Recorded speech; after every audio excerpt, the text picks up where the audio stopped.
আমার নাম সন্তোষ কুমার বিশ্বাস। আমার এজ 95। আপনি কি করতেন?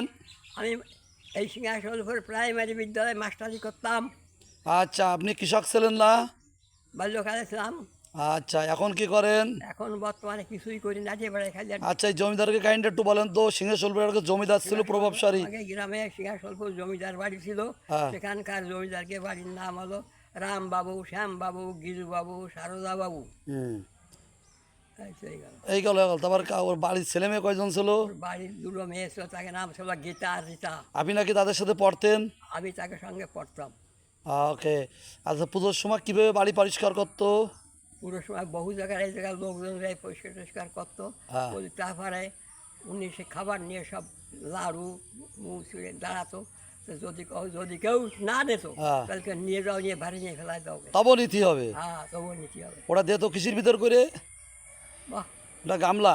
একটা গামলা দিত, সেটা আমার দাঁড়ায় থাকতো, হাত উঠে উঠে দিতে পারতো, পাঁচতো আসতো, তাও দিত।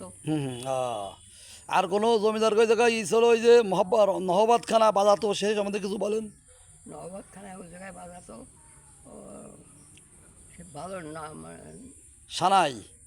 ওই জন্য ওইটা ঠান্ডা বাড়ি বানাইছে, ওই জায়গাটা নবাবখানা ছিল। ও পুজোর কতদিন আগে বাজানো শুরু করতো? ওই সেই জায়গায় দাঁড়ায় পড়ে বাজনা শুরু করতো। সে বাজনা রোখালি টোকালি খানিক দূরতে শোনা যেত। রুকালে এখান থেকে প্রায় 4 কিলো 5 কিলো সেখানে শোনা যেত। 5 কিলোমিটার সিংহের জমিদার বাড়ি শোনো, অবাক বাঁচতেছে। পুজোর সব আসতো। হ্যাঁ, পুজোর সময়। আর কোন কোন এলাকার লোকে যা খাজনা দিয়ে আসতো? ওনার শিষ্যরা সিংহাসলপুর, পেড়লি, খড়লিয়া, মির্জাপুর, রুখালি, হ্যাঁ, রোখালি, সব চাচলি, পুরুলিয়া সব এখানে আসতো। হয় এখানে আসতো। আহ, আর আমরা ফন্যও করতে যেতাম। ফন্য সে কি? ওই ফন্যে জমিদার বাড়ি ফন্য করে কিছু বাদশা দিত, আর ওই ফুল একটা মালা দিত, নিলাম। ফন্য মালা পরা যেত? হ্যাঁ, মালা ভরা যেত। মানে বছরে প্রথমে খাজনা দিয়ে গেলি ফন্য করা বলতো রে। ফন্য করা কথা জানে। আর আর জমিদাররা নাকি খুব অত্যাচার ছিল, এটা বাজে কথা নাকি না সঠিক কথা? জমিদার কি হয়েছে? বলে অত্যাচারী ছিল, এটা সঠিক না বাজে কথা?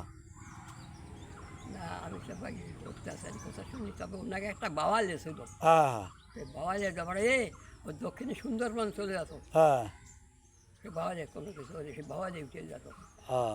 ওই বাওয়ালের গাছ চলে যাবে, ওই যে গোপাল মাস্টারের বাড়িতে ওইটা চল বাউলে ঘাট, ওই জায়গায় বাওয়ালে মানে নৌকা টাইপের একটা কিছু, তাই তো? হ্যাঁ হ্যাঁ। আচ্ছা, মধুবাবু ছিল জমিদারকে বাগনে, তার সম্বন্ধে কিছু বলেন তিনি? মধুবাবু জমিদার বাড়ির বাগনে ছিল, সে খুব অত্যাচারী ছিল।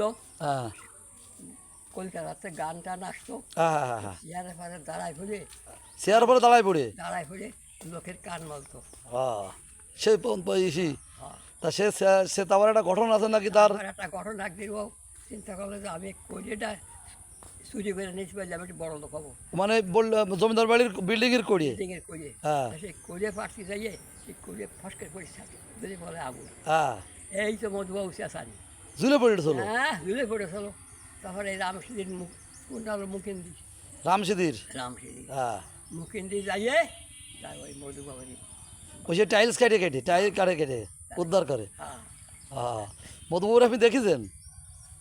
আরে না, দেখে কষ্ট। হ্যাঁ, সুন্দর সুন্দর সুন্দর সুন্দর। আয় আয়। মধুবাবু খুব খারাপ প্রকৃতির লোক ছিল শুনেছি। হ্যাঁ, ওর মায়ের বিয়ে প্রদ্যুতির গুন্ডি বিয়ে করতো। হ্যাঁ। আর ওই যে জমিদারকে যে দুটো মেয়ে আপনার সাথে পড়তো, মোটা মোটা ছিল, মোটামুটি তাকে সাথে এখন যোগাযোগ হয়েছে পরে? আর পরে আর যোগাযোগ যায়নি। তারা আর আসেনি জানে দেশে আর? নাম তো কি ছিল আবার একটু বলেন। রীতা, রীতা। আপনার সাথে কথাবার্তা হতো মাঝে মাঝে? হ্যাঁ, আপনার সাথে বলে প্রেম প্রীতি ছিল, সঠিক না? ওরা ফলস ফলস না, প্রেম প্রীতি ছিল না? না। আপনার সুদর্শন চেহারা ছিল, যার জন্য তারা ডাইকে নিত, আমার সাথে কথা বলতো স্কুলে ফাঁকে ফাঁকে। এইবার বাড়ির বাড়ি। আচ্ছা আচ্ছা আচ্ছা আচ্ছা আচ্ছা আচ্ছা। আচ্ছা, ধন্যবাদ ধন্যবাদ, ধন্যবাদ। ধন্যবাদ। ওকে।